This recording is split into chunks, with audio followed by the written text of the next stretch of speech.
Inamin na ni Harden ang plano ni Real Talk ang media. May countdown na ang announcement ni LeBron. Pasabog na naman ang balita ni Shams Charania ang lakas ngayon ng Dallas. Swerte mga idol ang Warriors sa player na to, pinag-champion agad ang Golden State.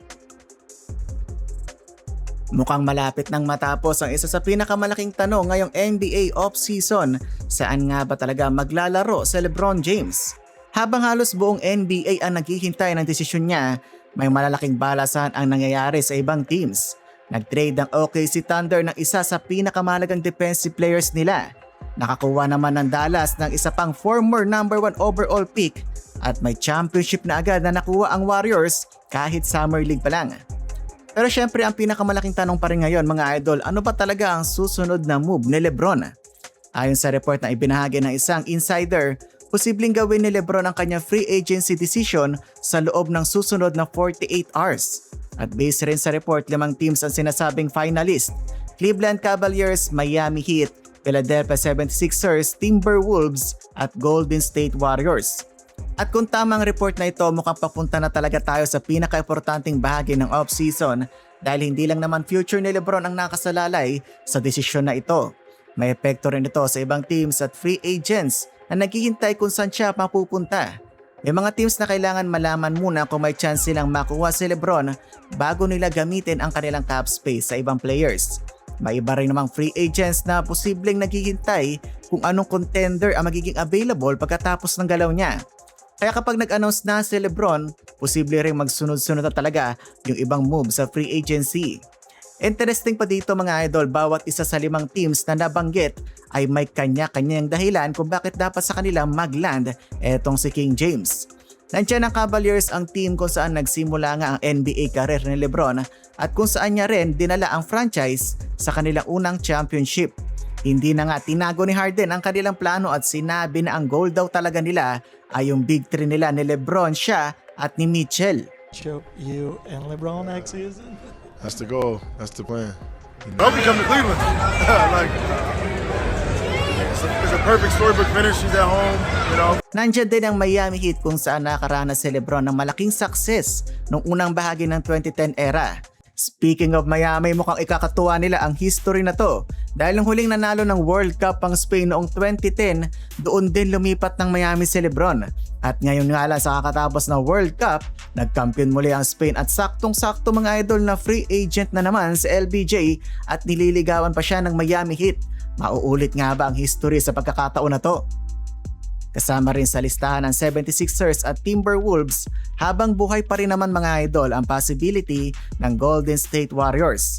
At syempre para sa maraming fans, isa sa pinaka-interesting na senaryo ang Warriors dahil sa posibilidad na makasama ni LeBron sina Stephen Curry at Draymond Green. May nakakatawang sagot pa nga si Draymond tungkol sa magiging role niya sakaling mapunta si LBJ sa Warriors. Ayon kay Dre mga idol, kung mangyari man yon, iikot daw ang opensa kay LeBron at siya naman ay magiging parang si PJ Tucker. At biro pa niya, magiging greatest corner 3-point shooter pa siya. Pero habang hinihintay natin kung Golden State nga ba ang pipiliin ni LeBron, may celebration ang nangyayari sa Warriors organization. Dahil sa 2026 Las Vegas Summer League, nag-champion ang Golden State matapos talunin ang Memphis Grizzlies 94-90. Ito ang pangalawang Summer League Championship sa history ng franchise. At ang nangunguna para sa Warriors mga idol ay ang rookie nilang si Axel Lendeborg.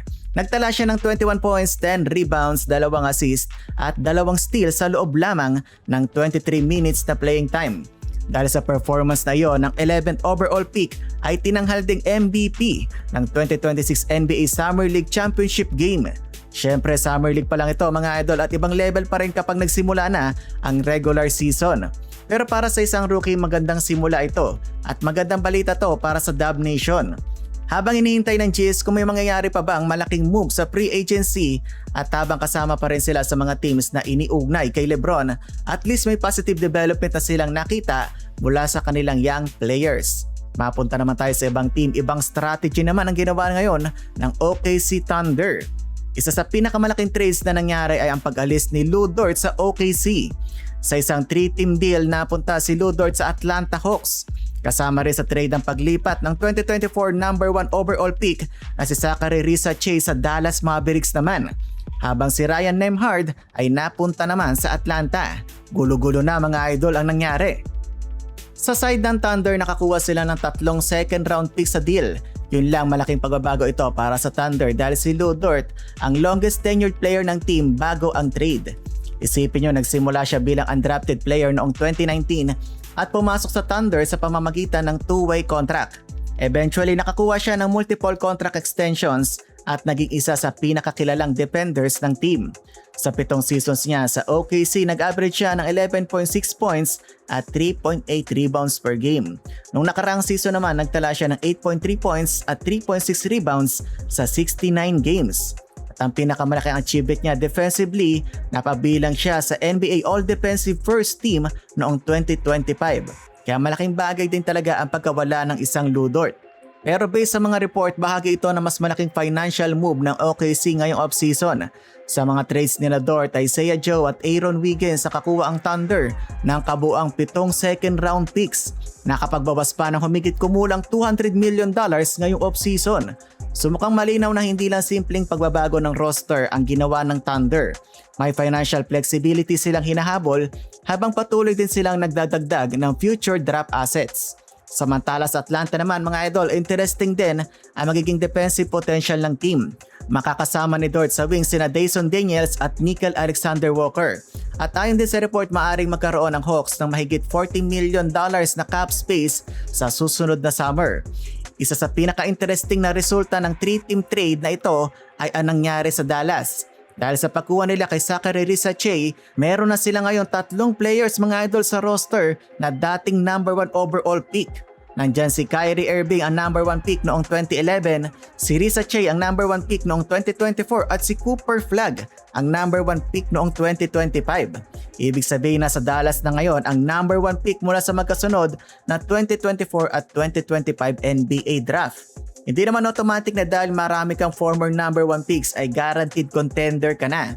Pero interesting pa rin ang collection ng talent na nabuo ng Mavs. Lalo na dahil magkaibang stages ng karir ang mga players na ito. May veteran star sila na si Uncle Drew habang sina Risache at Flagg naman ay kumakatawan sa mas batang core ng team. Pero maaring isang announcement lang talaga ang hinihintay bago tuluyang gumalaw ulit ang free agency. Kung totoo ngang malapit nang gumawa ng desisyon si LeBron, baka hindi na natin kailangan maghintay ng matagal pa para malaman kung alin sa Cleveland, Miami, Philadelphia, Minnesota o Golden State ang magiging susunod niyang destinasyon. At kapag nangyari yon, doon natin makikita kung ano pa ang mga susunod na moves ng ibang teams na matagal na nga naghihintay. Kaya para sa inyo, saan pinakaswak si LeBron sa 5 teams na nabanggit? I-komento nyo lang yan sa baba at huwag kalimutan mag-subscribe para lagi kayong updated sa mga NBA news.